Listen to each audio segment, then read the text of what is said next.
Hər kəsə salam, kanalıma xoş gəlmisiniz. Bu günləri mövzumuz Gökçəndir. Gökçən mənim üçün özəl bir yerdədir. Çünki mənim YouTube kanalımdakı ilk video Gökçənin kargo açılımı idi. Düzdür, üstündən çox vaxt keçib, lakin nəzərə alsaq ki, hərəsi 600 səhifə və 4 hissəli kitabdır və mən başqa kitablar da oxuyuram. Hazırda Gökçənin bütün serisini oxuyub bitirmişəm və sizinlə öz fikirlərimi bölüşmək istəyirəm. Ümumilikdə belə deyək ki, Gökçən 10 üzərindən bir qiymət versəm, mənim üçün 7-lik bir kitabdır və səbəblərini indi sizə açıqlayacağam. İlk kitabdan başlayaq. Birincisi, mən düşünürəm ki, bizim baş qəhrəmanlarımız Gökçən və Muradxandır və onlar çox gözəl təsvir olunub. Qısaca kitabın məzmunundan danışaq. Gökçən və Muradxan ataları əsgərdir və eyni belə deyək də lojman deyirlər türklər. Mən bilmirəm Azərbaycan dilində o nə deməkdir.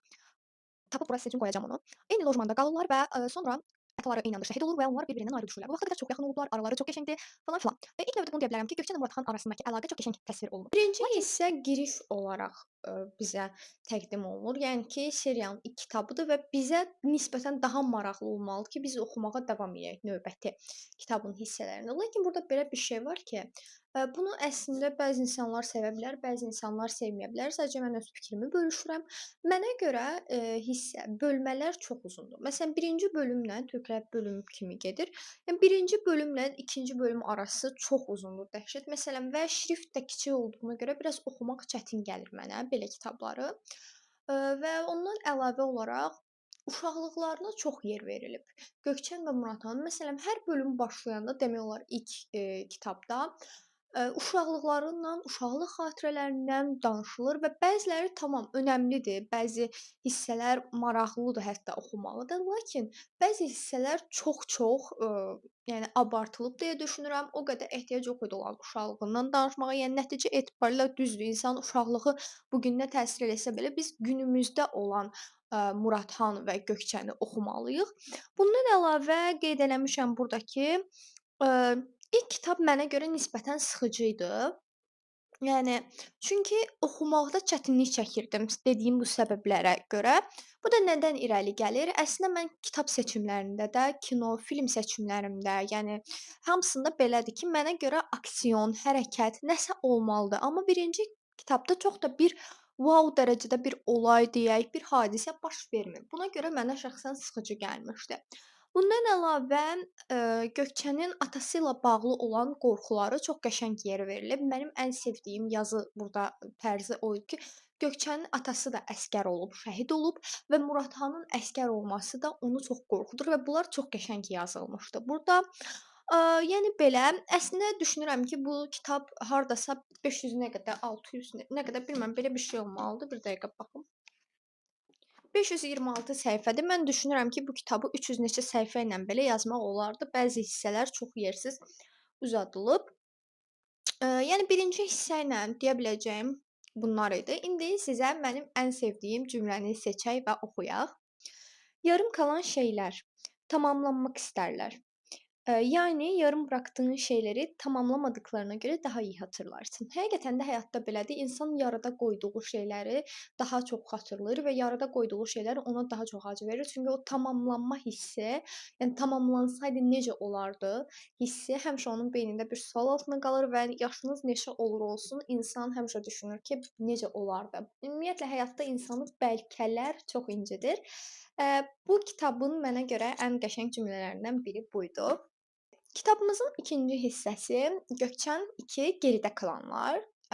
Deməli, bu hissədə isə nisbətən biz artıq daha olayların başlanmasını görürük və yəni burada həm də mənim ən sevdiyim şey Barut timindən danışılır, yəni yan karakterlərimizdən bizim.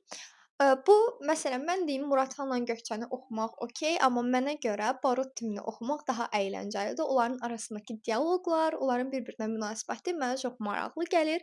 Amma deyə bilərəm ki, Muradxanın bəzən onlara qarşı davranışı mənim əsəbimə toxunur. Ola bilər onların belə deyək komandiridir, lakin belə deyək sivil həyatda onlara qarşı davranışında biraz yumşaq ola bilər deyə düşünürəm. Yəni çünki o yazıqlar hər şeydə ona kömək eləyirlər.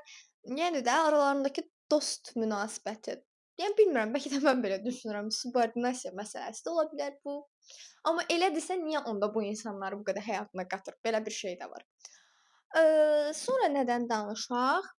Burada ən belə olay dediyimiz şey nişan səhnəsidir ki, Gökçən tutturur ki, mən kənddə bir nişana gedəcəm və həmin kənd də sərhədə yaxın bir yerdədir, terroristlərin çox tez çata biləcəyi bir yerdədir və həmin nişanda elə partlayış baş verir və Muradxan müəyyən bir görevə getdiyi üçün orada ola bilmir, Gökçəni xilas eləyə bilmir, Gökçən həmin yerdə qaçırılır.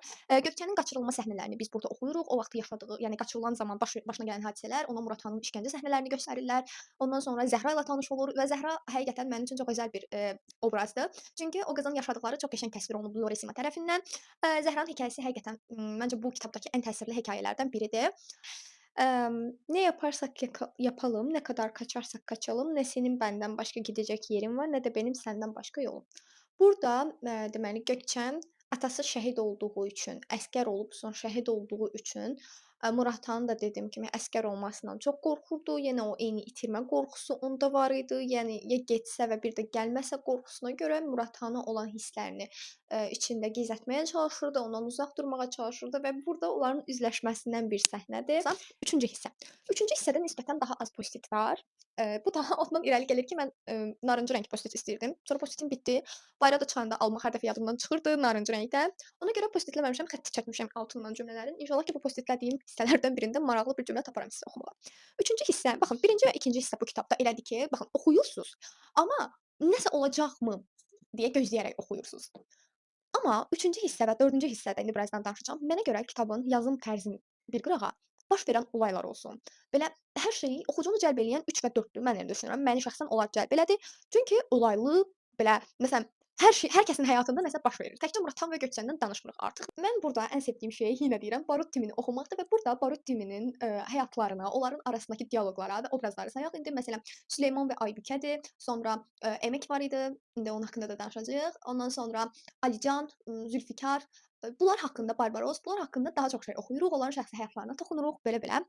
Aybikənin həyatını və bayaq dediyim kimi Zəhranın həyatı çox qəşəng təsvir olunmuşdu ikinci hissədə. Üçüncü hissədə isə biz Aybikə haqqında çox maraqlı və bir o qədər də üzücü şeylər öyrənirik. Aybikənin keçmiş həyatı ilə bağlı və əslində Süleymanın ona nə qədər dəyər verdiyini görməsinə rəğmən niyə onu özünə yaxın buraxmadığını, ona qarşı hisslərində dürüst olmadığını biz öyrənirik. Spoiler vermək istəmirəm, amma ki, mən çox təsirlənmişdim və Aybikə onu oxuyandan sonra mənim gözümdə çox başqa bir səviyyədə bir obraza çevrildi.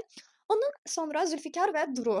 Biz onsuz da kitabı oxuyursunuzsa, belə zidd iki obrazın birləşdiriləcəyini təxmin eləyirsiniz yəqin ki. Çünki onlar arasında dialoqlara tez-tez yer verilir və insan bir düşünür niyə? Və onların arasındakı əlaqə başlayır. Mən məsələn Zülfikar və Durunun arasındakı münasibətdə dialoqları oxumaq mənə çox əyləncəli gəlmişdi, çox gülürdüm. Belə bunları deyə bilərəm. Üçüncü kitab bizi nə qədər güldürsə də bir o qədər də ağladır.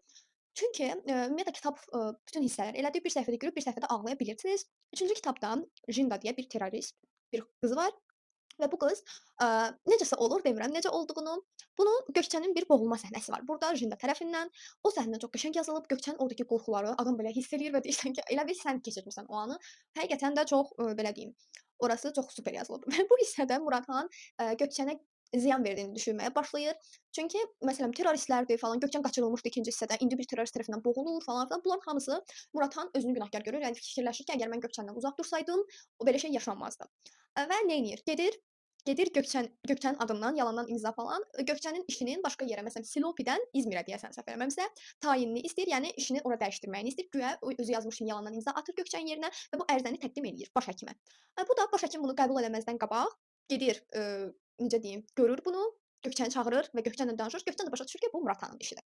Sonra çox əsəbləşir və orada bunlar dalaşırlar Muradxanla. Danışmırlar uzun bir müddət falan filan. Aralarında belə bir şeylər olur. Ondan sonra keçirik 4-cü hissəyə. Amma keçməmişdən qabaq yenə yadımdan çıxırdı az qala. Sizə bir cümlə oxumalıyam. Bu hissədə isə mənim ən sevdiyim cümlə belədir. Sevmək hər bir hücreniz kaç dərkən qalmaq deməkdir. Sevsəydi yanında dururdu. Güldü Zülfikar. Bilmem artık sevdi mi yoksa hiç sevmedi mi? Ben beni bilirim, bir de ona asla ihanet etmediğimi bilirim. Belə bir cümlədir. Həqiqətən sevgi bir yerdən sonra artıq qarşındakı insan sənə zərər versə də, sən onu məntiqin olaraq ondan uzaq durmalı olduğunu bilsən də, özünə qarşı çıxırsan içsəl olaraq və deyirsən ki, hər bir hücrəm qaç deyir, amma mən yanında qalmağı seçirəm və sairə belə və yaxud keçmişdə yaşadığınız qorxularınız və sairə və sairə. Bu da Zülfikar və Duru haqqında olan bir hissə idi. Çox duygusal bir hissədir bu. Çünki onlar bir-birinə qarşı duyğularının fərqindədirlər, amma Duru atası ilə bağlı yaşadığı xatirələrə görə Zülfikara güvənmir. Belə. 4-cü və final kitabımıza keçirik. 4-cü kitabımız, tərsdə tutmuşam. Burada bir səhnə var. Muradxan görevə gedir və burada görevdə onlar basqına uğrayırlar və terroristlər tərəfindən tutulurlar. Muradxan uzaqda olduğu üçün o an belə deyim də, o an Gökçənlə telefonla danışmaq üçün uzaqlaşır və həmin anda onların qaldığı bir daxma kimi yer var. Həmin yeri tuturlar terroristlər. Muradxan bunu uzaqdan görür və görür ki, hamısını tutublar. Gökçən isə patlama səsini eşidir, partlayışın səsini eşidir telefonda və onun telefonu sönür. Belə bir şey, xaos bir ortamı yaranır. Sonra terroristlərin basqının oradan xilas olmaları, bunlar haqqında qəşəng yazıb yazar. Gökçənin o an məsələn bunu necə qarşılaması, necə qorxması və qaçıb tez gedib əsgəriyyəyə gedir və orada Muradxanın da rəhbərlərinə xəbər verir və sairə və sairə belə. Sonra burada evlilik təklifi hissəsi var. Mən ona ağlamışdım, çünki çox qəşəng yazılmışdı, çox belə içdən bir evlilik təklifi idi. Xına günü dava düşmüşdü burada və kitabın ən sevdiyim hissələrindən biri. Bəzi hissələrdə belə polis səhnələri var. Məsələn, bunlar qızlar birləşirlər, kimisə döyürlər, ya necəsə olur, olaya qarışırlar hansısa bir. Hadisə baş verir və polis tutur bunları. Sonra təbii ki, bunlar çox qəşəng gülməli yazılıb. Təsəvvür eləyin ki, Aybikə də bunların içindədir və Aybikə xüsusi təyinatlı bir komutandır əslində, yəni özü də. Və yəni gedib belə bir olayın içinə qarışması, məsələn, bunlar ümumiyyətlə çox qəşəng yazılıb və burada xına günü, təsəvvür eləyin Gökçənin xına günündə də 2 nəfər qızı döyürlər. Belə. Sizə bir şey demək istəyirəm. Buna bir dənə qəşəng edit də eləyəcəm indi. Deməli, kitabın ən belə mənim əsəbimə toxunan hissəsi bilirsiz nədir? Biz Gökçənin dilindən oxuyuruq kitabın çox hissəsini, yəni. Sadəcə belə bir şey var ki, o şey var Gökçən hər 2 dəqiqədən bir belə bir şey işlədir. Birinci və ikinci kitabda daha çoxdur bu. Mən Gökçən, varlığı bekləməkdən ibarət olan Gökçən. Belə bir şeydir. Üçüncü kitabda da bu var. 4-də də olur bəzən Muradxanı gözləyəndə. Bilirsiz nəyi yadıma salır bu? Ben İbrahim, Pargalı İbrahim. Ben İbrahim, Pargadan 10 yaşında getirilen dönme İbrahim. Başa düşürük, bu ağır bir dərddir. Antiyə şeyi çox dilə gətirib onu ucuzlaşdırmağa ehtiyac yoxdur. Biz onsuz da Gökçənin atasının şəhid olduğunu və burdan gələn qorxularını çox qəşəng bilirik, yəni. Bunu ilk kitabda, ikinci kitabda çox qəşəng izah olunub. Amma hər şey xoşbəxt ikən, yəni, bunun yenə gündəmə gətirilməsi məncə ehtiyac yox idi buna bu qədər. Ona görə hər dəfə bu yadıma düşür ki, ben İbrahim, Pargalı İbrahim, bu da Gökçən, varlığı bekləməkdən olan Gökçən. Nəsə belə bir şey. Kitabın sonunda bütün çiftlərə ayrı-ayrı xoşbəxt sonluq yazılıb. Bu qəşəng idi, tam bu kitaba yaraşar bir sonluq idi. Yəni burada başqa bir şey onsuz da gözləyə bilməzdik. Çünki yəni də burada mənim ağlımda sual olaraq qalan Aslıhan və Güntəkin Agah adlı, Aslıhan Muradxanın bacısı bir dənə komutan var, Güntəkin Agah. Nəsə onun arasında bir şey olacaqmış sezdim, amma o nəsə beynimdə boşluq qaldı. Sonra araşdırdım, onlara ayrıca bir kitab yazılacaqmış deyəsən, bilmirəm dəqiq. Əməkin şəhid olma səhnəsi var. Barut tüvindən bir şəxsdir bu. Əslinə qalanda bu realistik bir səhnədir məncə. Yəni bunun əlavə olması çox düzdür, biraz insanı kədərləndirir, amma yenə də önəmli idi bu. Çünki yəni biz oxuyuruq, bunlar əsgərdirlər, necə olur, heç birinə heç nə olmur falan. Yəni 4 hissəli bir kitabdır bu. Heç kəsə heç nəmi olmur. Hamı mı xoşbəxtdir? Bu biraz absurd biraz ola bilərdi. Həm də Loresima əvvəldən sona qədər Əməki elə yazıb ki, biz məsələn digərlərini gördüyümüz qədər Əmək haqqında nəsə görmürük, nəsə bilmirik. Onun haqqında bildiyimiz çox az şey var və nəticə etibarilə şəhid olur və çox o səhnə də təsirli bir səhnə idi. Bir uşağı xilas etmək istəyir və uşağın üstündə bomba quraşdırılıb, uşağı xilas eləmək üçün belə deyim, özünü fəda eləyir. Belə bir səhnə idi. Sonra o uşağa Əmək adı verilir. Belə ümumilikdə Gökçən dediyim kimi mənim üçün 10 üzərindən 7-lik bir kitabdır. Oxumaq istəyirsinizsə oxuya bilərsiniz, amma çox olaylı, aksiyonlu kitablar sevirsinizsə Gökçən sizi biraz sıxacaq ilk 2 kitabında. 3-cü və 4-cü kitab sizə çox maraqlı gələ bilər. Burada mən seçə bilmirəm, ikisi arasında qalmışam, amma deyərdim ki, burada bir ifadə var ki, sevginin bir bədəli vardır, bu bədəl cəsarətdir. Biz bu kitabda bu bədəli demək olar ki, bütün çiftlərin ödədiyini görürük.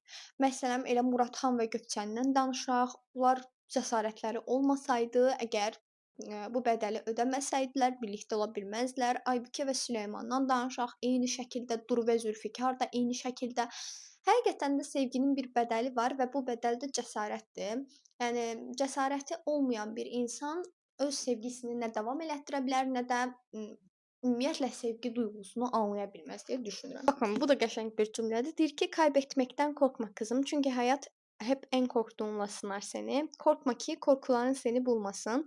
Yaşamak istediğini hayal et, öyle yaşa. Yaşamaktan korktuğunu hayal edip kalan ömrünü də boşa harcama. Belə bir cümlədir. Həqiqətən insan nədən qorxursa, o başına gəlir və həyat onu həmişə qorxduğu yerdən sınayır. Ona görə yenə deyirəm, cəsarət bəzi anlarda çox böyük önəm Videomu kəsb eləyir. izlədiyiniz üçün sizə təşəkkür edirəm. Kitabla bağlı fikirlərinizi mənimlə bölüşə bilərsiniz və yaxud suallarınız varsa yenə soruşa bilərsiniz şərh bölməsində. Kanalıma abunə olmağı unutmayın. İzlədiyiniz üçün təşəkkürlər. Növbəti videolarda görüşərik.